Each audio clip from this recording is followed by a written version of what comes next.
성도 여러분, 혹시 치트키라는 말을 들어보셨습니까? 치트키. 이게 사실은 게임 용어인데요. 뭔가 게임을 하다가 거의 다 죽어갈 때에 이 치트키를 누르면 원상으로 이렇게 회복이 되고 에너지도 막 충전이 되고 어려운 상황을 쉽게 이겨내고 만 그런 키를 치트키라고 말합니다. 그래서 요즘 세상에는 이런 어려운 상황을 한 번에 뒤집는 비밀 카드, 히든 카드, 마지막 순간의 반전 열쇠를 바로 치트키라고 부릅니다. 여러분도 어렸을 때 저보다 연세가 많으시니까 젊으셨을 때 보았던 혹시 뽀빠이라는 영화, 만화 영화 아십니까? 거기에 보면은 뽀빠이가 위급할 때에 무엇을 먹죠? 시금치를 확 짜서 먹으면은 어때요? 놀라운 힘이 생기죠. 그래서 자신을 괴롭히는 어떤 적도 이겨냅니다. 사진 한번 보여주세요. 뽀빠이 사진. 예. 기억나시죠? 그 시금치가 바로 이 뽀빠이에게는 바로 치트키입니다. 우리 인생에 이러한 치트키 하나 있으면 정말 좋을 것 같다라는 생각 안 드십니까? 저는 가끔 그런 생각을 해봐요. 내 인생에 이런 언제든지 내가 힘들고 어려울 때 사용할 수 있는 이런 치트키 하나 있으면 얼마나 좋을까? 여러분의 인생에는 그런 치트키가 있으신가요? 예, 웃는 분은 분명히 있을 것 같습니다. 나 있는데. 그죠? 어떤 사람은 배우자를, 내 남편, 내 아내가 나의 치트키야. 동의를 안 하시네요. 보니까. 저거 아닌데. 잘못 짚었는데. 어떤 사람은 좋은 멘토를, 또 어떤 이는 신앙의 어떤 그런 은사, 선생님이나 예배를 또 치트키라고 말할 때도 있습니다. 근데 때로는 힘들고 어려울 때면 그 찾아가서 위로받고 치유받는 자신만의 그런 아지트 하나 있으시죠? 그 아지트가 어쩌면 치트키일 수도 있겠다라는 생각이 듭니다. 지난번에 담임 목사님이 설교 시간에 가끔씩 이렇게 해주셨던 말씀이 기억나요. 강원도 고성 이야기 들을 때면 저는 언제고 그런 생각이 들었어요. 힘든 군 생활의 추억이 있는 곳, 그곳을 시간 여행으로 거슬러서 여행을 하면은 심신이 위로받고 그곳이 회복되는 그런 목사님의 치트키가 아닐까 그런 생각을 해보게 되었습니다. 그 말씀을 듣고 있으면 저에게도 그런 곳이 하나 있는데 라는 생각이 들었어요.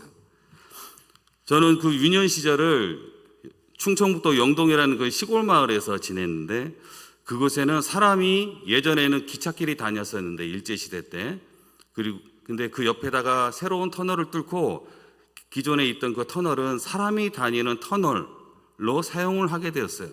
그래서 저는 학교에 다닐 때면 항상 그 터널을 깜깜한 터널을 불도 없이 지나다니곤 했습니다. 수없이 많은 그런 길을 그 터널을 통과해야만 했어요.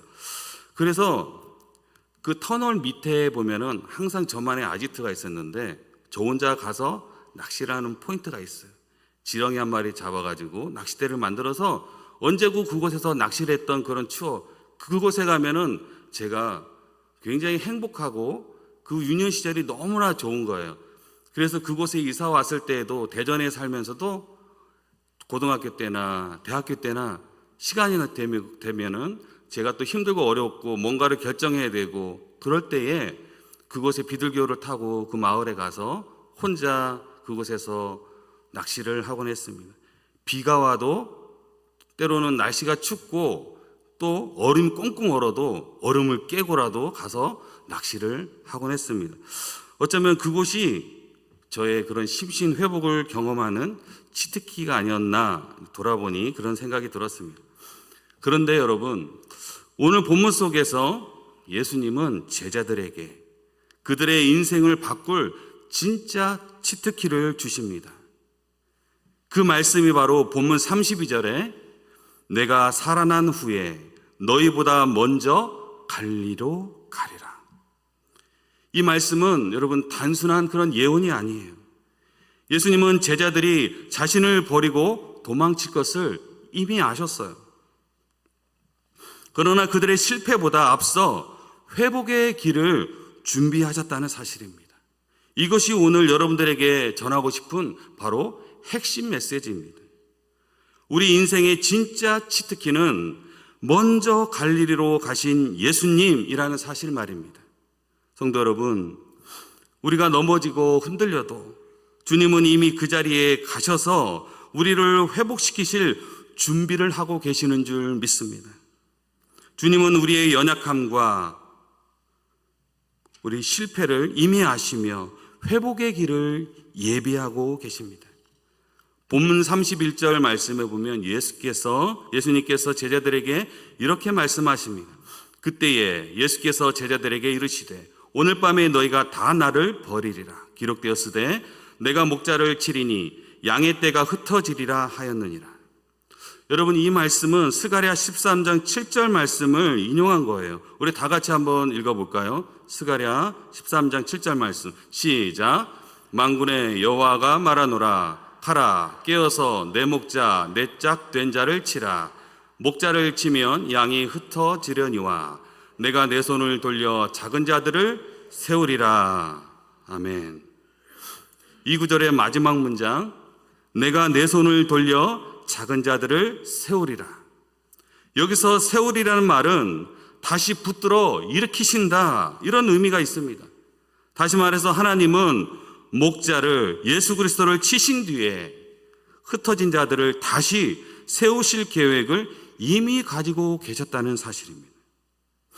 예수님은 제자들이 곧 자신을 버릴 것을 알고 계셨고 그들의 두려움, 흔들림, 부인하는 것까지도 다 아셨어요. 그런데도 그들을 버리지 않으셨다는 사실이에요. 오히려 그 실패의 이유를 내다보시고 내가 살아난 후에 너희보다 먼저 갈리로 가리라 하신 것입니다. 그래서 이 말씀은 단순한 미래 예고가 아닌 것이에요. 너희가 나를 버리겠지만 나는 너희를 회복시킬 준비를 이미 하고 있다, 이렇게 말씀하고 있는 거예요. 이것이 바로 우리 주님의 마음입니다. 그리고 이 사실이 저에게는 너무나 큰 은혜가 되었습니다. 예수님은 제자들의 실패를 몰라서가 아니라 이미 다 알고 계시면서도 그들을 끝까지 사랑하셨다는 겁니다. 우리의 실패, 우리의 낙심, 심지어 넘어질 순간까지도 주님은 알고 계셨어요. 여러분들의 인생에 그러한 순간이 분명히 있으셨을 것입니다. 저도 신대원을 졸업하고 나서 제가 좀 늦은 나이에 신학을 했잖아요. 늦은 나이에 시작된 사역이 하나님이 부르셨으니까 저를 분명히 순탄케 사용하실 것이다 라고 기대감에 부풀어 있었어요. 신학교 갈 때는. 근데 막상 신대원을 졸업하고 나니까 저를 불러주는 곳이 없는 거예요. 이게 아닌데? 저의 계획과는 완전히 반대의 길로 가고 있었던 것입니다. 그래서 여러분, 저는 교회 사역은 나의 길이 아닌가? 그래서 저는 예전에 놓았던 베드로가 버려두고 예수님을 쫓았던 그 그물을 다시 잡으려고 했었습니다. 그래서 예전에 제가 했던 그 일을 이어서 한번 해볼까? 그래서 저의 경력을, 제가 경단남이잖아요. 그래도 경력을 한번 살려서 해보려고 수없이 많은 곳에다가 이력서를 집어넣었어요. 그런데 이상하게도 저를 면접 보러 오세요라고 하는 곳이 없더란 말입니다. 이상하다. 한두 군데는 와야 되는데. 그리고 한 곳에서 왔는데 마지막 사장님 면접에서 이런 질문을 했습니다. 그 사장님이 저에게. 술 마셔요? 골프는 칩니까? 둘 다 저 안 해봤는데요. 네, 알겠습니다. 그리고 저는 씩씩거리면서 왜 그런 걸 나한테 물어? 하면서 그게 제가 본 마지막 면접이었어요. 여러분, 사역적으로도 뭔가 내가 계획한 대로 되어지지 않고, 그렇다고 다시 고기 잡으러 하러 갔는데 고기도 제대로 못 잡고, 정말 사면초가 이런 상황 가운데서 저는 굉장한 실패감, 좌절감을 그때 맛보았어요. 와, 나라는 사람이 가치가 이제는 별로 가치가 없구나. 세상에서 나를 써주는 데가 아무도 없구나라는 생각 때문에 실패감과 자존감 속에서 저는 우울감까지 찾아오게 되었어요. 그때의 상황이 바로 오늘 이 베드로의 상황과 같지 않았을까?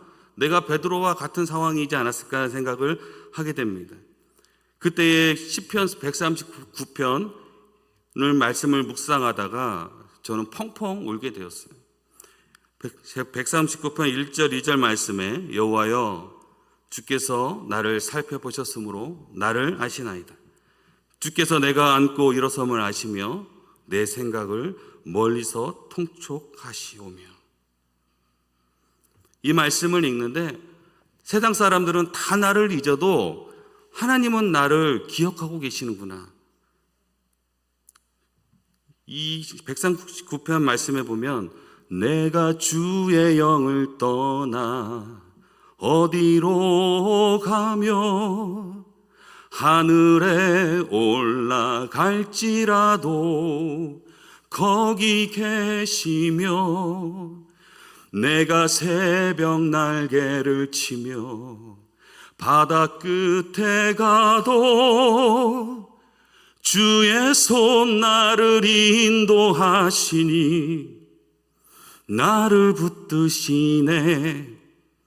이러한 찬양의 고백을 하나님께 올려드리게 되었어요. 그러면서 하나님이 저에게 또 이렇게 마음을 주셔서 곡을 또 쓰게 됐어요. 내가 어느 곳에 있든지 하나님께서 내가 하늘 꼭대기에 있든지 바다 저 끝에 아무도 없는 무인도 그곳에 있든지 하나님은 나를 기억하시고 그의 손이 나를 붙들고 계신다는 그 사실이 제게 너무나 은혜가 돼서 이 말씀을 꽉 부여잡고 그 어려운 상황들을 이겨내게 되었어요. 사랑하는 성도 여러분, 주님은 나의 허물과 부족함을 다 아십니다. 그럼에도 불구하고 나를 포기하지 않으신다는 사실입니다. 내가 믿음이 흔들릴 걸, 내가 때로는 낙심할 걸 아시면서도 그분은 이미 갈리라는 그런 회복의 자리를 준비하고 기다리고 계셨다는 사실입니다. 이것이 복음의 은혜인 것입니다. 주님은 너는 왜 그러냐? 도대체 왜 그래? 그렇게 책망하시는 분이 아니라 나는 네가 그럴 줄 알았어. 그래서 내가 먼저 갈리로 간다. 이렇게 하시는 분이에요. 주님은 우리의 실패를 보시고 등을 돌리시는 분이 아니라 그 실패를 미리 아시고 회복의 길을 미리 여시는 분이십니다. 그러므로 사랑하는 성도 여러분, 우리가 주님을 떠나고 무너지고 흔들려도 절망하지 말길 바랍니다. 주님은 이미 우리의 내일을 아시고 그곳에서 기다리고 계십니다. 믿으십니까? 우리가 회복될 길, 다시 일어설 자리를 미리 예비하시는 주님, 그분이 바로 우리 인생의 최고의 진짜 치트키임심을 믿는 믿음 있기를 간절히 축원합니다. 성도 여러분, 우리의 의지로는 완전할 수 없는 그런 존재, 그것이 바로 우리죠. 우리 인간의 한계입니다. 우리는 수없이 많은 예배를 드리고 말씀과 기도로 수없이 결단하지요. 우리는 또 그런데 수없이 많은 실패와 좌절을 경험하며 살아가고 있습니다. 예수님이 너희가 나를 버리고 떠나리라 말씀하실 때 그때 수제자인 베드로가 앞으로 나섭니다. 오늘 본문 33절에 모두 주를 버릴지라도 나는 결코 버리지 않겠나이다. 여러분, 이 말이 거짓말입니까? 그의 말은 진심이었어요. 그는 예수님을 사랑했고 절대로 버리지 않겠다고 결단한 것입니다. 그러나 예수님은 말씀하세요. 34절 말씀에 우리 다 같이 한번 읽어볼까요? 34절 말씀 시작. 내가 진실로 내게 이르노니 오늘 밤 닭 울기 전에 내가 3번 나를 부인하리라. 그리고 그 말은 그대로 이루어졌어요. 누가복음 22장 61, 62절 말씀에 보면 우리 다 같이 한번 읽겠습니다. 시작. 주께서 돌이켜 베드로를 보시니 베드로가 주의 말씀 곧 오늘 닭 울기 전에 네가 3번 나를 부인하리라 하심이 생각나서 밖에 나가서 심히 통곡하니라. 그 순간에 베드로의 세상이 무너졌습니다. 스스로 결단했지만 자신의 의지로는 주님과의 약속을 지킬 수 없음을 그는 절감할 수밖에 없었어요. 여러분, 우리도 그렇지 않습니까? 기도하겠다고 결단했지만 여러분 어때요? 며칠만 지나면 바빠서 미뤄지고, 성경을 매일 읽겠다고 다짐하지만 하루 이틀 지나면 어떻습니까? 우리 손에는 성경보다는 스마트폰과 뉴스가 먼저 손에 잡히지 않습니까? 가정에서는 사랑하겠다고 약속했지만 사소한 말 한마디에 마음이 상하고, 직장에서는 믿음으로 살겠다고 결심했지만 눈앞에 이익 앞에 양심이 흔들릴 때가 있지 않습니까? 어떤 성도님은 이런 고백을 합니다. 목사님, 저는 매번 예배 때마다 새 마음을 먹지만 월요일만 되면 마음이 무너져요. 그때마다 나는 왜 이럴까? 왜 이렇게 약할까? 스스로를 정죄하게 됩니다. 여러분, 이럴 때에 주님은 이렇게 말씀하십니다. 고린도후서 12장 9절 말씀에 내 은혜가 내게 족하다. 이는 내 능력이 약한 데서 온전하여 짐이라. 주님은 우리의 연약함을 아세요. 그리고 그 연약함을 꾸짖지 않으시고 그 연약함 속으로 들어오셔서 회복의 길을 미리 준비하십니다. 우리가 흔들릴 걸 아시기에 그분은 이미 갈릴리로 가셔서 우리를 기다리고 계신다는 사실입니다. 여러분, 여기서 먼저 가리라는 이 헬라어로 프로아고라는 단어를 쓰고 있어요.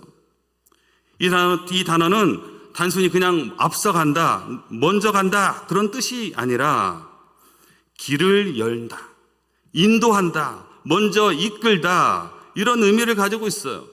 그래서 이 말씀을 적용해 보면 예수님은 이렇게 말씀하신 거예요. 너희가 나를 버릴 걸 안다.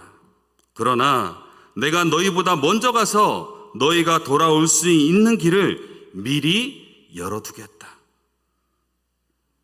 예수님은 실패보다 앞서 회복의 문을 여시는 분이란 사실입니다. 마태복음 28장 7절 말씀에 천사가 여인들에게 이렇게 말하지요. 그가 너희보다 먼저 갈릴리로 가시나니 거기서 너희가 배우리라. 예수님은 약속대로 부활하신 후 먼저 갈릴리로 가셨어요. 그것은 실패한 제자들이 다시 시작할 자리, 다시 말해 회복의 현장이었던 것입니다. 요한복음 21장 말씀에 제자들은 다시 고향으로 돌아가 밤새도록 그물을 던졌지만 아무것도 잡지 못하는 장면이 나옵니다. 그때 새벽 예수님이 찾아오시지요. 요한복음 21장 5절 6절 말씀에 예수께서 이르시되 얘들아 너희에게 고기가 있느냐? 대답하되 없나이다. 그물을 배 오른편에 던지라. 그리하면 잡으리라. 그 말씀에 순종하자 그물이 찢어질 만큼 고기가 잡혔지요. 그리고 주님은 숯불을 구워놓고 떡과 생선을 구우십니다. 그래서 요한복음 21장 12절 말씀에 예수께서 이르시되 와서 조반을 먹으라. 그 자리에서 주님은 아무 말씀도 하지 않으셨어요. 뭐라도 좀 책망하시면 마음이라도 편하지 않습니까? 근데 침묵하셨습니다. 책망도 꾸중도 없었어요. 베드로야, 베드로 이 녀석 그렇게 철석같이 배신하지 않겠다고 약속해놓고 나를 배신해? 이 녀석 너희들도 마찬가지야. 이 의리 없는 녀석들. 이렇게 꾸짖으셔도 한마디 변명조차 할 수 없는 그런 상황 아닙니까? 그런데 꾸중 대신 따뜻한 아침 식사로 그들의 마음을 녹이십니다. 여러분, 이번 주 월요일 날 월화 교역자 MT 여러분들이 기도해 주셔서 잘 다녀왔습니다. 비가 와서 야외 활동을 제대로 못했어요. 하지만 이 담임 목사님과 교역자들이 둘러앉아서 함께 식사하고 이야기를 많이 나누면서 몸과 마음이 회복되는 아주 귀한 시간이 되었습니다. 그런데 한 가지 특별했던 것은 우리가 갔던 속초는 여러분들 아시죠? 그곳이 어디예요? 속초인데요. 예, 고성에서 가깝더라고요. 근데 이 고성에서 가깝기에 그것은 바로 여러분들이 사랑하는 우리 담임 목사님 군 생활했던 추억의 장소죠. 그래서 그런지 가는 곳마다 목사님이 여기는 어디입니다. 너무 상세하게 너무 잘 알고 계시는 거예요. 여러분들 담임 목사님께 이렇게 가이드 하면서 여행하는 거, 이 부교육자들 기회가 있을까요? 직접 가이드도 해주시고 맛집도 소개해 주셔서 여러분 마치 이런 느낌이 들었어요. 식사 때마다 맛집에 가잖아요. 그러면 목사님이 손수 차려 이렇게 주셔서 자 여러분 드세요. 예수님이 와서 조반을 먹으라 이런 느낌이 들은 거예요. 너무나 따뜻했어요. 그 자리에서 느꼈던 느낌은 참 특별했습니다. 우리가 뭐라고 이렇게 환대해 주실까? 주변 동기 목사님들한테 저는 자랑하고 싶었어요. 니들 담임 목사님한테 이런 환대 받아봤어? 이렇게 자랑하고 싶어요. 1박 2일 여행 내내 목사님과 동역자들과 함께하는 시간마다 너무나 행복하고 즐거운 그런 회복 시간이 되었습니다. 그리고 주님이 제자들을 갈릴리로 부르신 이유가 바로 이거였구나 하는 생각이 들었어요. 여러분, 회복은 어떤 대단한 사건이 아니라 사랑으로 피워놓은 그 숯불 앞에 그 식탁에서 일어나는 것입니다. 바로 갈릴리 말입니다. 그리고 오늘 그 갈릴리가 우리의 인생 속에도 있다는 사실입니다. 모든 게 멈춘 것 같고 다시는 일어설 수 없을 것 같은 그 자리. 그러나 바로 그 자리에서 주님은 숯불을 피우시고 우리를 기다리고 계신다는 사실입니다. 그분은 실패 현장으로 다시 걸어 들어오십니다. 우리가 외면한 그 바닷가에서 그 현장에서 우리의 이름을 부르시며 따뜻한 식탁을 차려놓고 말씀하십니다. 얘들아 와서 아침밥 먹어라. 상길아 와서 아침 먹자. 여러분 그 한마디 속에는 책망보다 그 깊은 이해가, 꾸중보다 따뜻한 용서가, 그리고 무엇보다 다시 시작하자는 그런 사랑의 초대가 담겨 있는 것입니다. 그분의 사랑이 피워놓은 숯불 앞에서 우리의 상한 마음이 녹고 무너진 믿음은 다시 세워질 줄 믿습니다. 성도 여러분, 회복은 그 자리에서 시작됩니다. 그분의 사랑이 우리를 다시 살게 합니다. 혹시 지금 마음이 무너져 계신 분 계십니까? 사람에게 상처받고 신앙의 열심이 식어버렸습니까? 그렇다면 주님은 지금도 조용히 말씀하십니다. 내가 먼저 갈릴리로 가리라. 너를 기다리고 있다. 그분은 우리의 실패보다 앞서가셨고 우리의 회복을 이미 준비하셨다는 사실입니다. 그러므로 사랑하는 성도 여러분, 이제 그 주님의 부르심에 응답하여 여러분의 갈릴리로 돌아가십시오. 거기서 주님을 다시 만나면 눈물이 변하여 찬송이 되고 상처가 변하여 은혜가 될 줄 믿습니다. 사랑하는 우리 남부전원교회 성도 여러분, 우리 교회는 올해로 설립 45주년을 맞지요. 하나님의 은혜로 여기까지 왔습니다. 아멘이시죠? 맞아요. 하나님의 은혜가 아니었으면 여기까지가 올 수 없는 것이죠. 하지만 지난해 우리는 아픔과 위기의 시간을 지나왔어요. 그래서 상처받은 이도 있고 떠난 이도 있었고, 그리고 남아있는 이들의 마음에는 깊은 상처, 상흔이 남아있어요. 그러나 주님은 우리가 아파할 때 이미 회복의 치트키를 준비하고 계셨다는 사실 여러분들 아십니까? 주님은 우리보다 먼저 가셔서 회복의 갈릴리를 준비하고 계셨어요. 이제는 그 자리로 돌아가야 할 때입니다. 그곳은 과거를 묻는 자리가 아니라 다시 사랑과 사명을 회복하는 자리인 줄 믿습니다. 내 양을 먹이라. 이제 주님이 맡기신 사명을 우리는 다시 붙잡아야 하는 것입니다. 그리고 주님이 피워놓으신 숯불 앞에서 우리 마음이 치유되고 교회가 다시 하나가 되어 일어나기를 간절히 바랍니다. 하나님은 지금 이 회복의 역사를 이루시기 위해서 새로운 임직자들과 새 교육자를 세우셨지요. 이분들을 통해서 하나님은 새로운 바람을 일으키실 것입니다. 이제 모두가 한마음 한뜻 되어서 이 주님의 거룩한 새바람을 일으키며 이 시대에 하나님이 귀히 사용하시는 처소요 거룩한 공동체가 되기를 축원합니다.